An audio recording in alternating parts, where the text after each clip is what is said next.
The city of Valandor stood proud beneath the golden canopy of the world tree, its branches stretching high into the clouds like arms reaching for the heavens. Marble towers shimmered under the sun, and silver bridges connected sky gardens where only elves were allowed to walk. To most, it was a place of beauty and grace, but for Cale Arden, it was a prison made of gold. Cale moved silently through the royal archives, dusting ancient tomes and copying scrolls with steady hands. He was a human, one of many living in the shadow of Elven rule. Humans were considered weak, short-lived, and unworthy of magic. They were servants, laborers, or worse, but Cale was different. He listened, he read, and most of all he remembered. In the quiet hours, when the guards were asleep and the halls dimly lit by floating candles, Cale studied forbidden texts hidden behind false walls. He had learned to read the old runes, symbols even most elves had forgotten. That night, as rain tapped gently against the crystal windows, Cale uncovered something that made his breath catch. A scroll sealed in black wax. He broke it open and unrolled it with trembling fingers. Inside was a map, drawn in red ink. It led far below the roots of the world tree, to something called the Emberheart. The name sparked something in him. It wasn't just a weapon. It was power. Ancient. Buried. Waiting. A quiet voice interrupted his thoughts. "You shouldn't be here this late," said a woman stepping out from behind a bookshelf. Her long hair glowed like moonlight, and her cloak shimmered with emerald thread. Cale recognized her immediately, Princess Elaria Sunvale, the king's daughter. She was known for her strange ideas, like treating humans as equals, dangerous thoughts in a place like this. Cale bowed quickly, hiding the scroll behind his back. "Forgive me, my lady. I was just finishing the copies." Her eyes narrowed. "You're lying. That scroll, you weren't meant to find it." He said nothing. He couldn't lie, but he couldn't tell the truth either. Elaria stepped closer, her voice softer now. "I've seen you here before. You're not like the others. You're looking for something." Cale finally met her gaze. A way out. A way up. For a moment, neither spoke.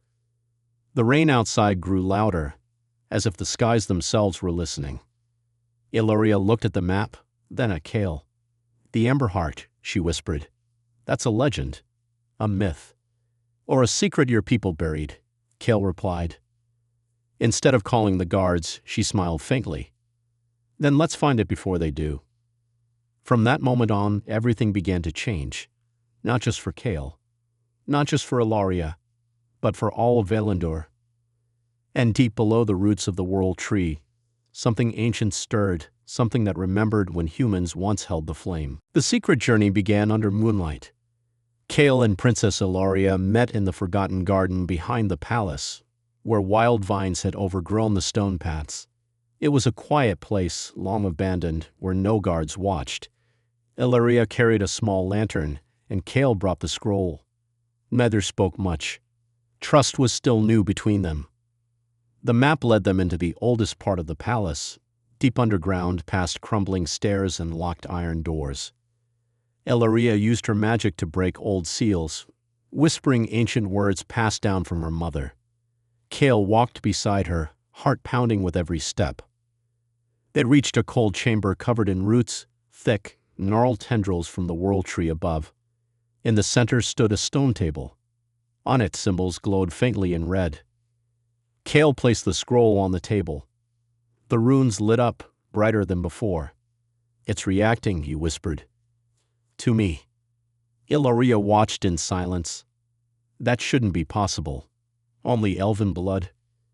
"But it's responding to human touch," Cale said. "There's more to our history than you've been told." Suddenly, a low hum filled the air. The roots above them trembled. A doorway appeared on the wall, made of shimmering light. They'd stepped through. What lay beyond was a hidden tunnel winding down beneath the earth. The walls were made of black stone, smooth and humming with energy.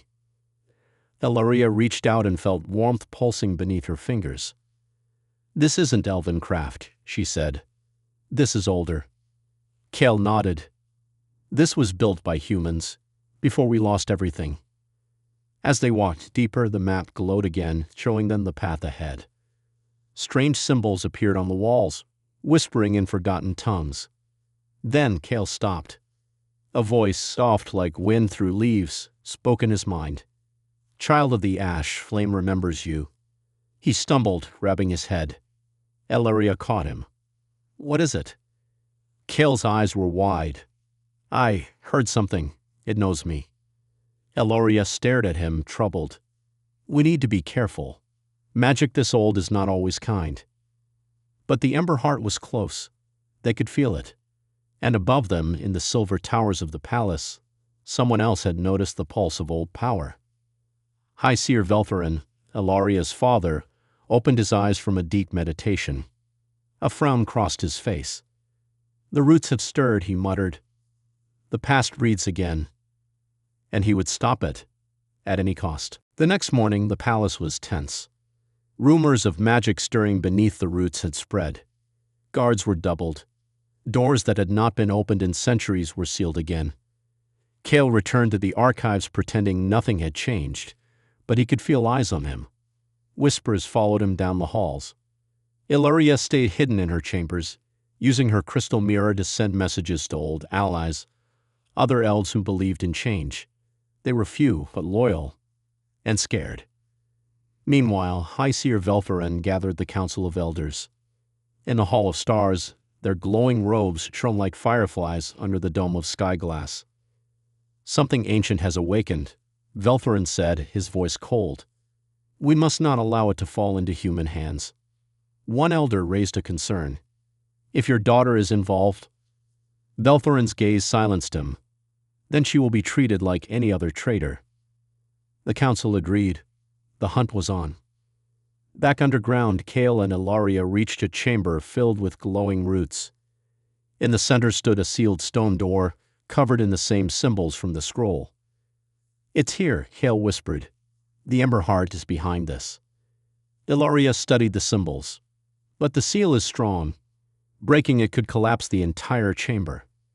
Cale took out a small crystal he had found earlier. This was hidden in the scroll's case. Maybe it's a key. He placed it into the center of the door. A deep sound rumbled through the stone, and the seal cracked. Just a little.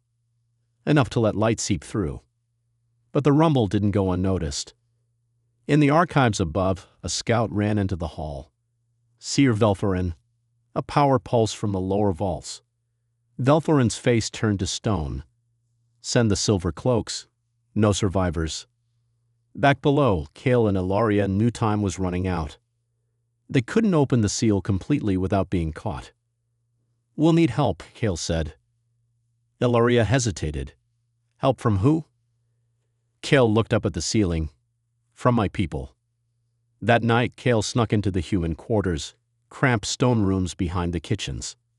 He found Tom, an old friend and a skilled smuggler, and Mira, a former healer turned rebel.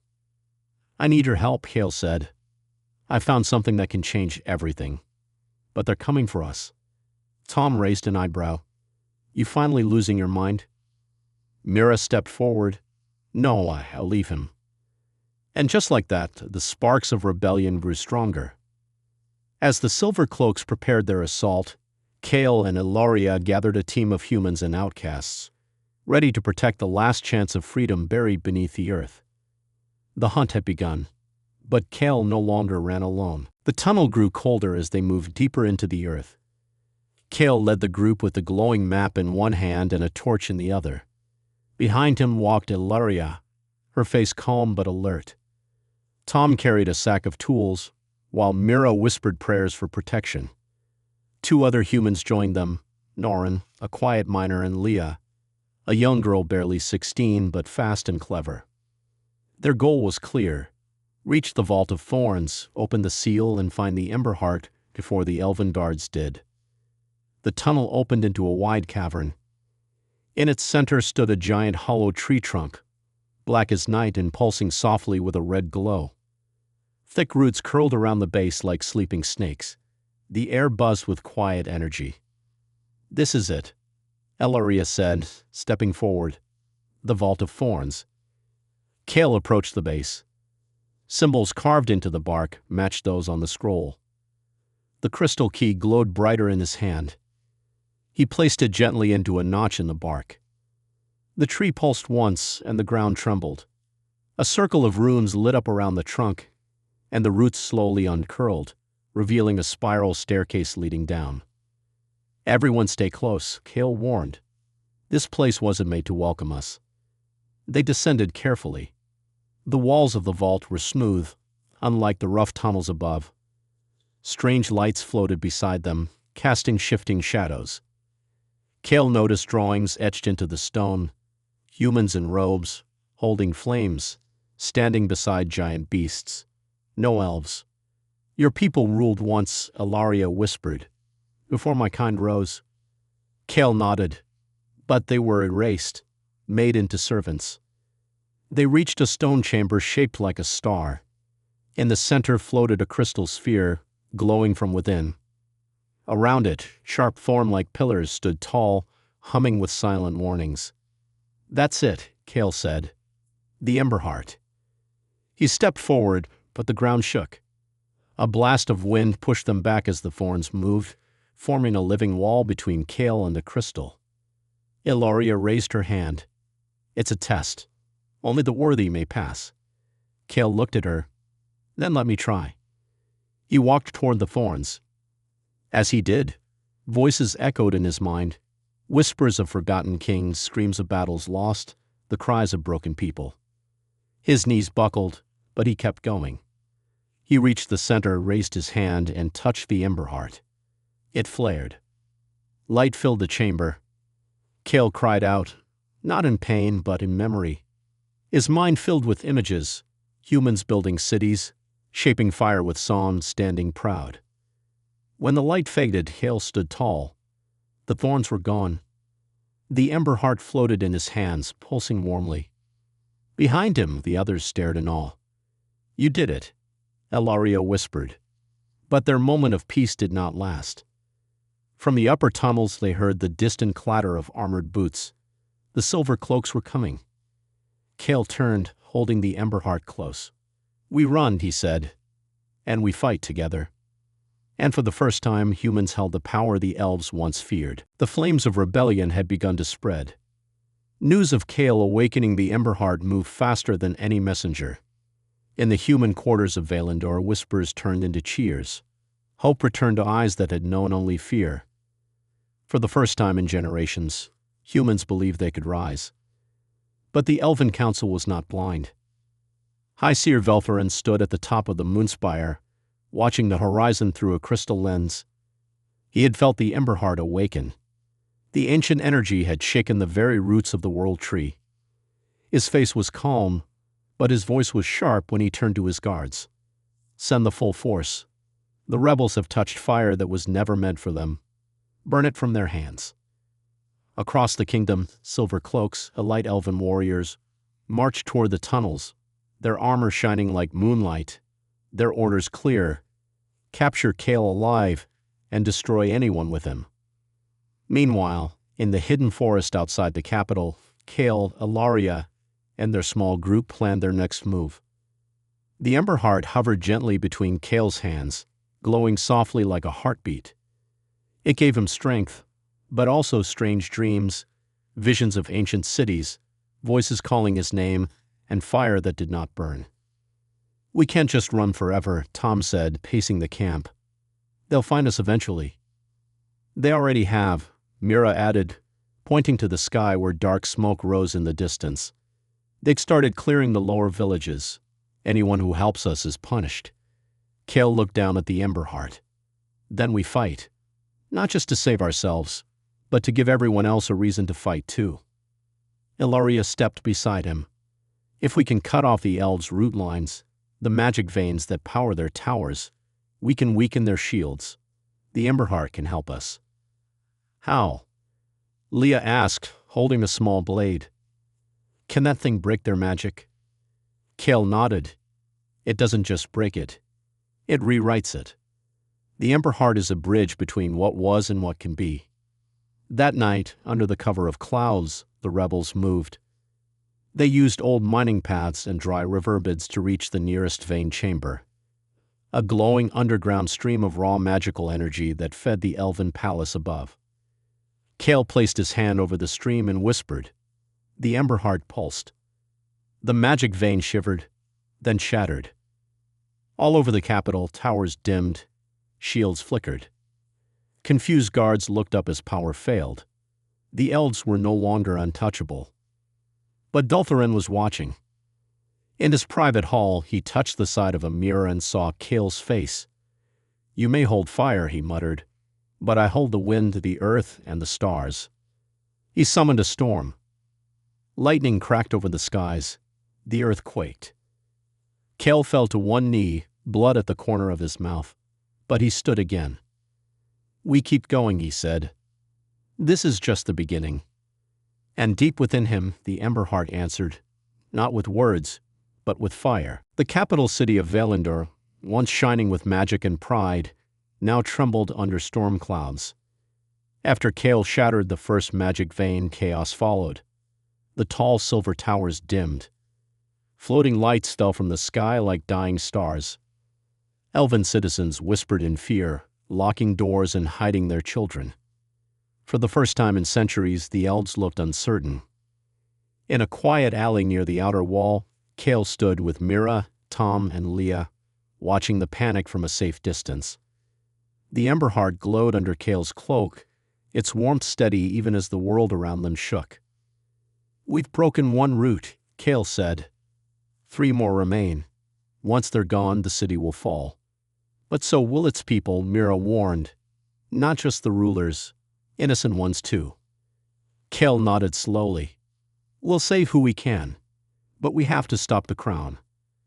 Elsewhere in the great hall of stars, High Seer Veltharin sat upon the elven throne, robes flowing like rivers of silver. His crown sparkled, but his eyes burned. Around him, the council argued. We must speak with the humans. We must destroy the ember heart. Veltharin slammed his staff. The chamber fell silent. My daughter has chosen her side, he said coldly. And so have I. No more waiting. He raised his hand, summoning windfire, a weapon made of air and flame. Tonight, the rebels fall, and I will end this with my own hand. At the same moment, Ilaria stood before the hidden rebel camp, facing a crowd of frightened humans and a few quiet elves who had joined them. I was raised to believe that elves were always right, she said. But I see now how wrong we were. Kale showed me truth. He showed me hope. Some nodded. Others looked doubtful. Then Kale stepped forward. We don't fight to rule, he said. We fight so that our children never have to bow again. Silence followed. Then a cheer. It grew louder as more humans joined. Old, young, strong, scared, but willing. That night, the final march began. Kale, Ilaria, and their rebels broke into the palace from the hidden west tunnel, once used for deliveries. With each step, the ember heart grew brighter. Magic surged through Kale's blood, making his footsteps steady even as lightning cracked above. Inside the throne room, Veltharin waited. You wear fire well, human, he said, standing tall. But you are still only flesh. I may bleed, Kale replied, stepping forward, but I will not kneel. The battle was fast and brutal. Veltharin used wind to throw Kale against the wall. Kale rose again. Fire burst from his palms. Walls cracked. Glass shattered. Elves and humans clashed all around. And then it happened. Ilaria stepped in front of her father. Enough, she shouted. This is not strength. This is fear. Veltharin hesitated, and Kale struck. The ember heart flared. The crown fell. The throne cracked, and silence followed. The Elven King was defeated. But Kale didn't take the throne. He turned to the people, breathing hard. This land doesn't need a king, he said. It needs a future. And a new day began. The palace halls were silent after the battle. Elves and humans stood side by side, unsure of what would come next. Some stared at the broken throne. Others looked at Kale, who now held the ember heart in both hands. Its warm light glowed across the floor, casting long shadows where pride had once ruled. Kale did not celebrate. He looked at the crown lying on the ground, shattered, forgotten. His heart was heavy. This was not victory yet. Something was missing. The ember heart pulsed gently, as if calling him toward something deeper. Elaria stepped beside him. "It's not over, is it?" "No," Kale whispered. "There's one last step, the ember trial." Her eyes widened. "That's just a story." "It's real," Kale said, "and it's waiting for me." The ember trial was a test from the time before Elven rule, when power was not inherited but earned. Only one who could balance courage, wisdom, and heart would pass. If Kale failed, the ember heart would burn out. If he succeeded, it would bind itself to him completely.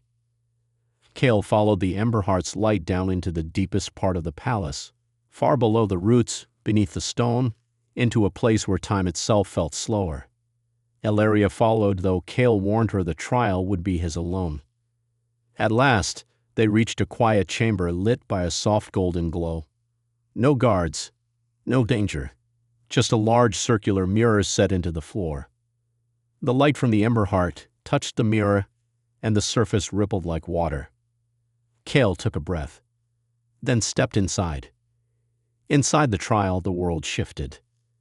Kale stood in a vast open field under a burning red sky. Shadows danced around him, memories of his past. He saw his mother's tired face, his father chained at the workyards, his younger self cleaning floors as elves passed by without a glance. Pain stabbed through his chest. "You are born from suffering," a deep voice said, echoing around him. "What will you become?" A second trial appeared, a table full of power, crowns, gold, weapons, scrolls of law. "Choose your rule," the voice said. "Justice or vengeance?" Kale looked at the weapons. His hands trembled. Then he turned away. "I don't want to rule with fear," he said. "I want peace." A final vision appeared. A burning city. Humans and elves fighting endlessly. Elaria hurt, calling his name. "Would you give up everything to stop this?" Kale stepped into the fire. Yes. The world exploded in light. Outside, Elaria waited anxiously. Suddenly, the mirror glowed brightly. Kale rose from its surface, eyes wide but clear. The ember heart hovered behind him, now burning with steady golden flames. "You passed," Elaria whispered, amazed. "I didn't win," Kale replied softly. "I chose." From that moment, the ember heart was no longer just a weapon. It was a guide, a promise, a light for a new world. But there was one final challenge left. The people would need to choose too. And soon, Kale would give them that chance. The dawn came slowly over Valandor. For the first time in living memory, the city was quiet. No orders barked from watchtowers. No footsteps of patrolling guards. The silver banners of the Elven crown hung still in the morning wind, untouched and forgotten. Kale stood at the top of the palace steps, the ember heart glowing softly in his hand. Around him stood humans and elves alike. Warriors, elders, children, even the wounded, gathered to hear what would happen next. He looked out over them, then turned to Elaria, standing beside him. Her hand brushed his gently, a small gesture of courage. She had given up everything, her home, her title, her safety, to stand with him. Kale took a deep breath and stepped forward. "I don't want a throne," he said, his voice loud enough to echo through the square. "I didn't fight to replace one ruler with another. I fought so we could all have a choice." Some looked confused, others curious. He raised the ember heart. "This doesn't belong to kings or councils. It belongs to the people, both human and elf. For too long, magic was locked away by fear and pride. It's time to share it, to rebuild together." A murmur rose through the crowd. "Share power?" One elf asked loudly. "With them?" "With all who are willing to build peace," Kale said. "Not with swords, but with trust." Elaria stepped forward. "We cannot erase the past, But we can change what comes next. My people must listen, and so must yours. We've seen what division brings. Let's try something else. From the crowd, a human elder stepped out. His back was bent, his face marked by years of hard labor. What will this new world look like? He asked softly. Kale looked him in the eyes. It starts with a pact, a promise. He turned to a stone pedestal nearby and placed the ember heart on it. The glow spread out slowly, forming a circle of light around the base. All who entered the circle, Kale said, and placed their hands upon it, swear to protect both peoples, to govern fairly, to forgive the past and guide the future. One by one they came. A young elf, a human child, an old soldier, a palace cook. They stepped into the circle and touched the light. And when Elaria joined them, smiling through tears, the ember heart shone brighter than ever before. A new council was born, not from bloodlines, but from hope. Later that evening, Kale stood alone on the palace balcony, watching the sun set behind the broken towers. Elaria joined him quietly, resting her head on his shoulder. "Do you think it will last?" she asked. "I don't know," he replied. "But for once, we're not just surviving. We're building." She smiled. "And you're not just a scribe anymore." Kale chuckled. "No, just a human who refused to kneel." Below them, laughter rose from the streets. A kingdom once ruled by fear was beginning again, with fire, courage, and choice.